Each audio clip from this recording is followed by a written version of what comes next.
Welcome back, Blue Shirts fans, to episode number 740 of the Locked On New York Rangers podcast. I'm your host, John Chick. Just want to thank you guys, as always, for making Locked On New York Rangers your first listen every day.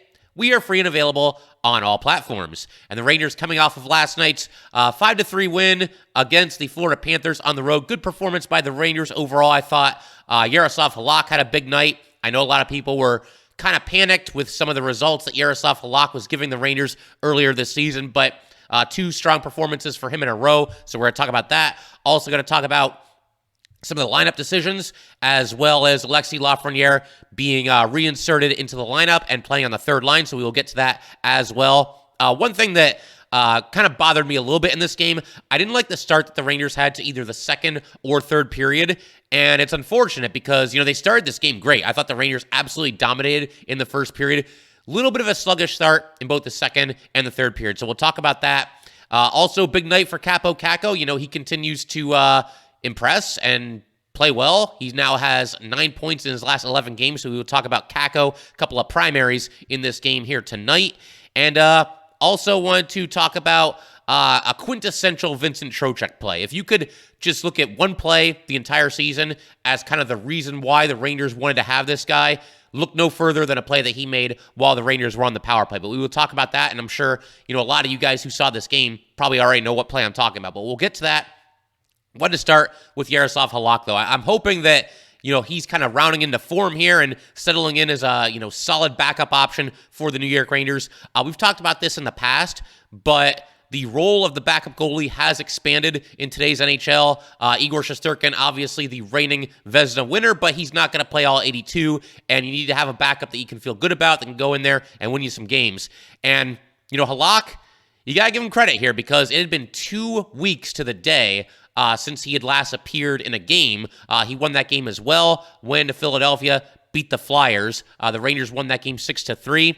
He stopped 29 of 32 shots on that night, and I thought he was even better here against the Panthers. He stops 32 of 35 shots, really had a great game. I thought he made a lot of really good glove saves, extending and reaching every which way to snag the puck on a couple of different occasions. Thought he also held up really well on a couple of scrambles in the crease. There was a couple chaotic plays where the puck was loose there, and Halak, held his ground, did everything he could to keep the puck out. So overall, very good night for Jaroslav Halak. And we'll get into a couple of his more specific moments in this game. There's going to be some overlap with some other things that happened in this game that we're going to talk about. There was one instance where, Halak made a big save and then the Rangers scored a goal just a couple of seconds later. So we'll get into some of his more specific saves, his greatest hits, if you will, as we, continue through this game and talk about all the things that we're going to talk about here today on Locked On New York Rangers. But to change gears really quick here, I wanted to go ahead and kind of assess the lineup that the Rangers went with in this game. So you've got pretty much what you would expect. I mean, I think most of us figured that Alexis Lafreniere would be back into the lineup. It was just kind of a matter of, where he was going to play. I had a feeling probably third line was most realistic. They stuck with the same top six that they went with in the most recent game. Mika Zibanejad, centering Chris Kreider and Kaapo Kakko. Strong night for that line, obviously. Mika Zibanejad with 2 goals, Kakko with 2 assists. Kreider with 1 goal, and I don't remember if he had any assists. He had 1 assist. So those 3 players combining for 6 points for the Rangers. And then the second line, good night for them as well. Vincent Trocheck centering Artemi Panarin and Vitaly Kravtsov. The third line, Filip centering Alexis Lafreniere, who was back into the lineup, and Jimmy Vesey. And then the fourth line, you got Barclay Goodrow centering Sammy Blais on the left wing, Julien Gauthier on the right wing, and that means that Johnny Brodzinski was the odd man out for this game. I kind of had a feeling this might happen. I mean, to begin with, Brodzinski, when he first came up, I thought he was standing out a little bit more than he has been recently. It's not to say that he's played terribly, but again, 29-year-old NHL, AHL swingman. It was probably his turn to take a seat here. I mean, I guess you could have made a case for maybe Sammy Blais as well, but Brodzinski comes out of the lineup, and the one thing that probably hurt his cause as far as potentially playing in this game is that he took a really bad offensive zone penalty in the most recent game, and when that happened, To begin with, I figured Alexis Lafreniere would be going back in for this one. That means, of course, that somebody has to come out. And given that he hasn't really stood out all that much recently and took a bad penalty in the last game, just kind of had a feeling it would be Johnny Brodzinski. So I think that was probably the right call there. And Ben Harpur continues to play as the New York Ranger sixth defenseman. I believe this is now 8 straight games for Harpur. So it seems like Gallant really likes what he's getting out of Ben Harpur. And you know what? I have to agree. It's one of those things, and Gallant talked about this not that long ago. We've talked about it on this podcast. Sometimes when you don't notice a defenseman, it might be a good thing because he's just doing all the little things right, and I think that continues to be the case with Ben Harpur. We'll see how they look to play going forward. Maybe at some point, Halak gets back in just to get him back into a game and keep him fresh and everything and make sure that he's ready to go if the Rangers need him to step back in any instance due to injury or anything else. But right now, Ben Harpur seems to have a pretty good grip on that sixth defenseman job for the New York Rangers. There's times I wish that the Rangers would just go back to those line combinations that we saw that were working so well right before the break when they won 8 out of 9, but it doesn't look like they're going to do that. But at least, they had a nice night here tonight. Broke out with some goals, scoring 5 goals, a much-needed strong offensive output for the New York Rangers. And, of course, Alexis Lafreniere going back in, big talking point coming out of this game for sure. Apparently, by all accounts, he handled it very well. The coaches were showing him some tape and letting him know what was expected out of him. Seems like he took it all in stride. As far as what he did in this game, he got 11 minutes and 48 seconds of ice time. There were only 3 Rangers with less ice time than Alexis Lafreniere. That would be Julien Gauthier with 8:12, Sammy Blais with 10:29, and Filip, actually, with just 11:37. Lafreniere ended up a -1 on the night, 1 shot on goal, 1 block shot, and got a minute and 11 seconds on the power play. And as we mentioned when we were going through the lineup, Lafreniere was out there with Filip and Jimmy Vesey. This line didn't really stand out to me that much on this night. I think the other 3 Ranger lines all contributed a little bit more, played a little bit better. Not to say that this line was terrible, because I don't think that was the case at all. Just didn't stand out, didn't really seem to create a ton of scoring opportunities on this night, but you got to figure there's better days coming for this group. Filip had a nice season for this Ranger team, and if this third line can gel and can click and produce some offense, that's going to obviously bode very well for the Rangers going forward. For what it's worth, Alexis Lafreniere did get the Broadway hat after this game was over, slotting back into the lineup for the Rangers. But we got a whole lot else to talk about. I want to talk about the Ranger penalty kill. Want to actually give some props to Jacob Trouba. I think, he's slowly but surely begun to turn it around recently, and I thought he had a nice game in this one. I want to talk about the rough starts to the second and third periods. A whole bunch of other things as well. Big night for Kakko, big night for Trocheck, and we'll get to all that in just a second. But first, got to let everybody know, today's episode of Locked On New York Rangers is brought to you by Athletic Greens. I use Athletic Greens literally every day, and I started taking it because I wanted a supplement that actually tastes great, and I wanted to see what all the hype was about.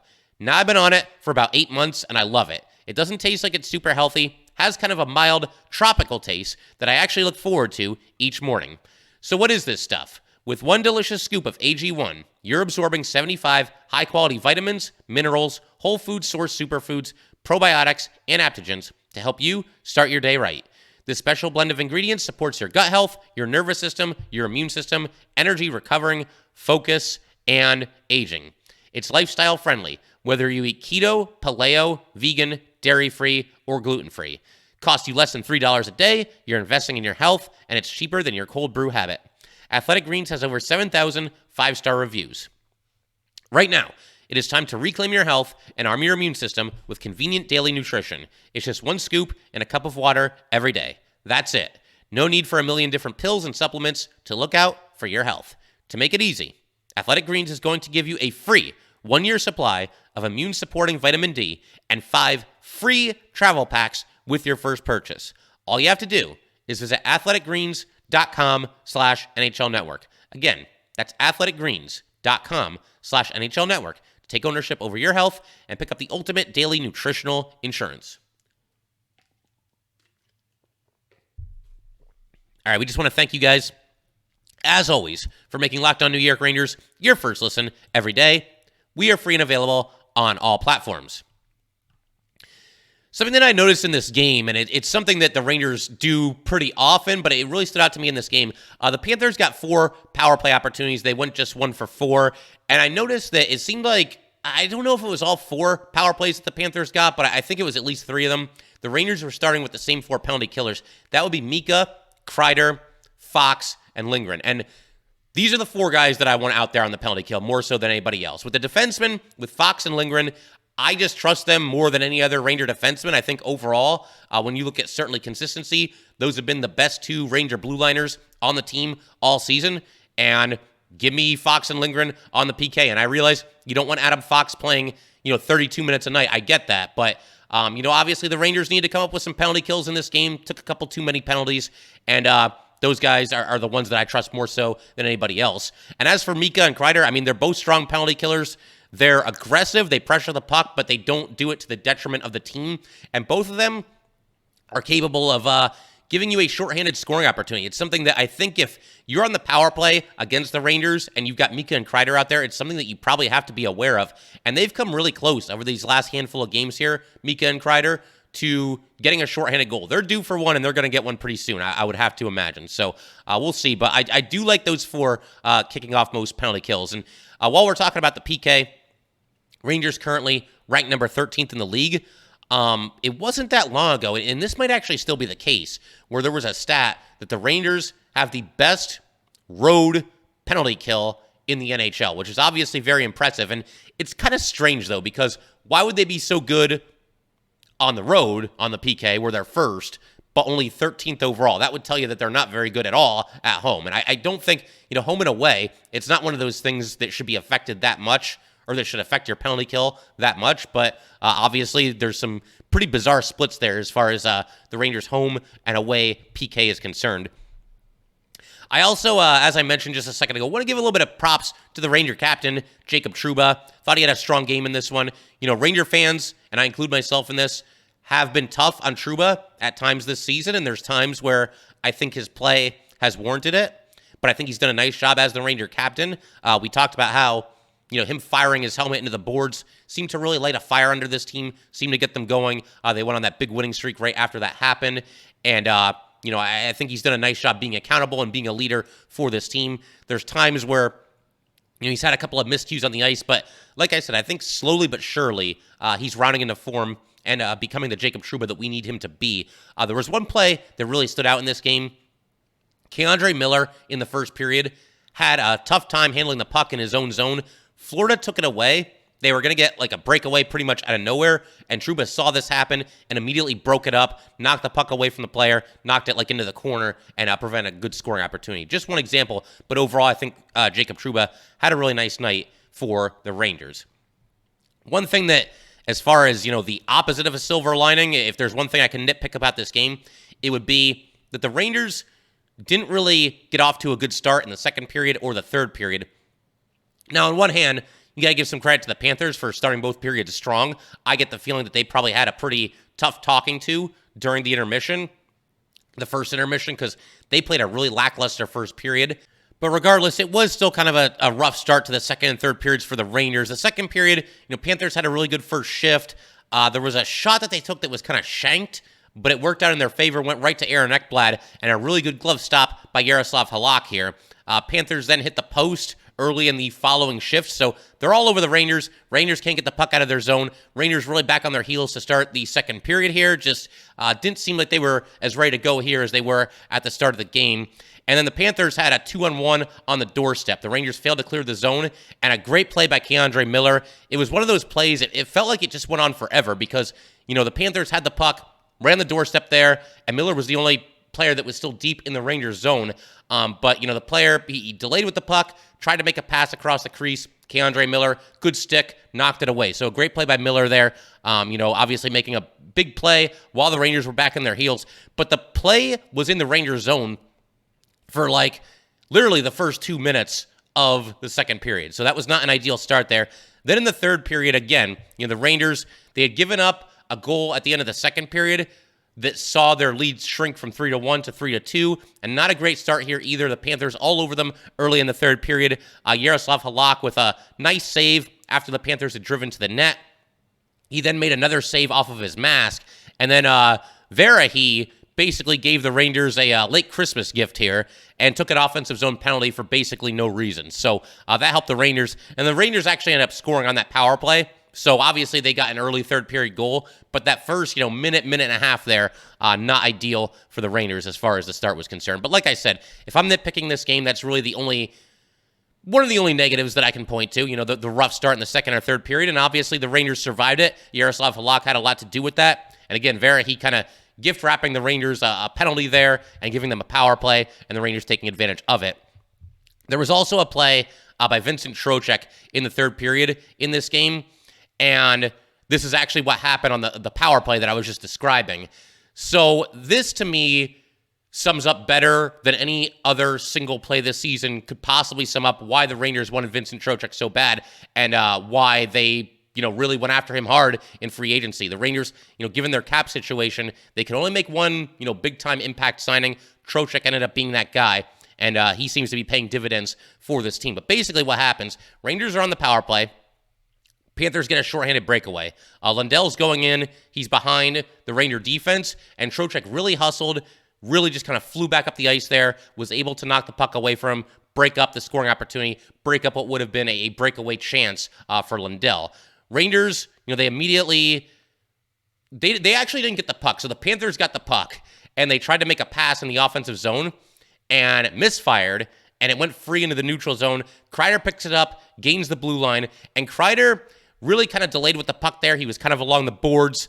He knew what he was doing, though. He saw Trocheck was moving back up the ice. Trocheck goes to the net, and Kreider finally sends a saucer pass over his way. Trocheck tips it in from the doorstep. So just an outstanding play there by Vincent Trocheck on both ends of the ice. Breaks up a breakaway opportunity, then goes back the other way and scores from the doorstep. And a great job by Kreider here, too, being patient and trusting his eyes, getting the pass over to Vincent Trocheck. That was actually kind of a theme for the Rangers on this night. A couple of the goals that the Rangers scored, and we're going to see when we talk about Kaapo Kakko here, a couple of goals that the Rangers scored, though, came as a result of somebody being patient with the puck, just waiting that extra second, even just half a second, to wait for a passing lane to open it up, wait for somebody to get to the net, whatever it might be. But a couple Ranger goals coming as the result of the primary assister waiting for the opportunity to develop. And that's obviously nice to see. Rangers, being poised with the puck on their stick in that situation and making it happen and finding a way to score some goals after delaying with the puck just briefly. A couple of different instances where that happened in this game. But one thing I also want to do here, we're pretty far into the season. We're approaching the halfway point. And this offseason, obviously the Rangers, they had free agents just like everybody else. And there was all this debate, should the Rangers re-sign Ryan Strome? Should they re-sign Andrew Copp? Should they look outside the team and try to get somebody else to be that second-line center? Realistically, the Rangers were only going to be able to make one of those three things happen. They weren't going to be able to re-sign Copp and Strome and bring in Vincent Trocheck. It was one of the three, basically. But to kind of just compare and contrast all three of these players as far as the season that they're having now, Trocheck had a goal and an assist in this game. He's now up to 13 goals and 17 assists in 38 games this season. He's also winning 56% of his faceoffs. He is a -8 overall, but overall, I think he's done a really nice job for this Ranger team. To kind of check in with Strome and Copp, Strome with the Ducks this year, just 8 goals and 10 assists in 37 games. He's also a -5. I realize he's playing for a terrible team, but Trocheck obviously has Strome beat by quite a bit. And as for Andrew Copp, he had to deal with some injuries early in the season, but he's got just 3 goals and 17 assists for 20 points in 35 games. He's a -2. So Vincent Trocheck has outplayed both of them, at least if you just go by points. And, it looks like the Rangers made the right call there, at least, as we approach the first half of the halfway point of the first season that Vincent Trocheck has played with the Rangers here. So, again, they all had comparable deals. Copp and Strome only had 5-year deals. Trocheck got 7. But the average annual value is about the same, and it looks like the Rangers made the right call there. And I don't say that lightly, because I really liked Strome when he was here. Andrew Copp did a heck of a job after the trade deadline this season. But I thought it was a good time to just kind of check in and compare and contrast, because that was obviously a big decision that the Rangers had to make this offseason. Keep Strome or keep Copp, or go out and get somebody else. And, of course, it turned out to be Trocheck, and Trocheck doing a heck of a job for the Rangers. Also wanted to talk about Kaapo Kakko here. As I mentioned earlier in the episode, up to 9 points in his last 11 games. Really seems to be coming into his own. He's moved around the lineup just like everybody else, but seems to be clicking with pretty much anybody that he plays with. And I want to kind of just go through his two primary assists on this play. The first one came when the Rangers were up 1-0. Jaroslav Halak made a great save. That's, like we talked about, there's going to be some overlap with some of Jaroslav Halak's best saves and some other things that we're going to talk about. But Halak made a nice save. Rangers break out the other way. Really nice play by Braden Schneider. He showed some good burst through the neutral zone there, and I got to give props to all the Ranger forwards there. Would have been very easy to go offside on this play, but they were all very disciplined, all held their ground at the blue line, saw that Schneider was just going to take it himself right up the center of the ice. That's exactly what he did. He went around behind the net, leaves the puck for Kaapo Kakko. And again, we talked about this just a second ago on the Kreider to Trocheck goal. But what happened here, Kakko, again, he's behind the goal line, looking to pass. He hangs onto the puck for just that extra second. Mika reads the play. He goes in deep. And then Kakko passes out in front into the right circle. And Mika scores from the doorstep, gives the Rangers a 2-0 lead. As far as Kakko's second assist, this is the one that gave the Rangers a 3-1 lead, and he set up Chris Kreider on this play. So you got Adam Fox, just a brilliant cross-ice pass in deep to Kakko. And Kakko, again, very patient here, stick handling on the doorstep. And I think a lot of the Panthers, perhaps even Bobrovsky, believe that Kakko was going to shoot. Instead, slips a short pass to Kreider, and Kreider scores from right in front of the net there, makes it 3-1. So obviously, Kaapo Kakko, he's feeling it lately, and you hope that this is the long-awaited breakout. He's getting a chance to play with Kreider and Mika. And he's obviously doing very well with it. I would imagine the Rangers would leave that line intact, given their recent success. We've been surprised by certain line combinations and the timing of line changes that Gerard Gallant has had at times. But, you have to believe these three are going to be together for the foreseeable future. They're going to have some rope here, given the performance that they had on this night and given the fact that Kaapo Kakko might finally be having that long-awaited breakout. There's always been flashes, but it feels like he's coming into his own. And it's not just the stats. It's the fact that when you look at him, he just looks like a confident player. He looks comfortable out there. He seems to like playing with Mika and with Kreider. He'll hang on to the puck for a lot longer than he did when he was first getting into this league. Just overall, playing a good brand of hockey right now is Kaapo Kakko. And you just keep your fingers crossed that he's right on the verge of something special here for this team, because the Rangers are going to need it. They're going to need these young kids to step up and really take a big leap forward if the Rangers are going to ultimately get to where they want to go. I figured we could pretty much call it there for today. The one other thing that I wanted to mention, though, Chris Kreider now up to 246 career goals. He is now tied with Steve Vickers for 8th all-time on the New York Ranger all-time list. And anytime you're into the top 10 on anything in your franchise's history, much less an historic franchise such as the New York Rangers, that's obviously a cool thing. 246 goals for Chris Kreider. Something else that I noticed this when the Rangers played the Lightning. I thought, man, that arena's quiet. The Panthers actually were even more quiet, I thought, on this night. So just kind of weird. Obviously the Lightning, and maybe this is part of it, the Lightning have won the Eastern Conference 3 straight seasons. They've won 2 straight Stanley Cups. Maybe the fans start to get a little bit spoiled and, it's just another regular season game. But my God, that Tampa arena was quiet. And Florida, man, you could hear a pin drop. And I guess part of that was how the Rangers played. But, this was a competitive game. And there were 3 different instances where the Rangers were up by 2 goals. The Panthers closed it to just 1 goal. Not a lot of noise coming out of that arena. So just wanted to throw that out there. But up next, the Rangers going to be back in action against the first place Carolina Hurricanes on Tuesday at 7 o'clock. Rangers are now 20-12-6. The Canes are 25-6-6. They've really been on fire lately, and they now lead the Metro Division by 7 points. So going to be a good test for the Rangers. I'm sure Igor will be back out there. You got to put your best foot forward against this division-leading opponent, and definitely looking forward to that. Going to be a good barometer for where the Rangers are, and hopefully they're 1-0 to start the new year. Hopefully you can keep the good vibes going and rack up another win here against a team that's really been feeling it lately. So that will pretty much do it for today, guys. Once again, if you'd like to get in touch with this podcast, please send an email to lockedonnyrangers@gmail.com. Once again, that is lockedonnyrangers@gmail.com. And definitely give us a follow on Twitter as well, @LO_NY_Rangers. Once again, that's @LO_NY_Rangers. And definitely subscribe to the Locked On New York Rangers YouTube channel. Thanks again, guys. I'll see you next time. Thanks for making Locked On New York Rangers your first listen every day. For your second listen, check out Locked On NHL Prospects, your daily podcast covering the next generation of hockey superstars leading up to the NHL Draft. Locked On NHL Prospects, available on YouTube and wherever you get your podcasts.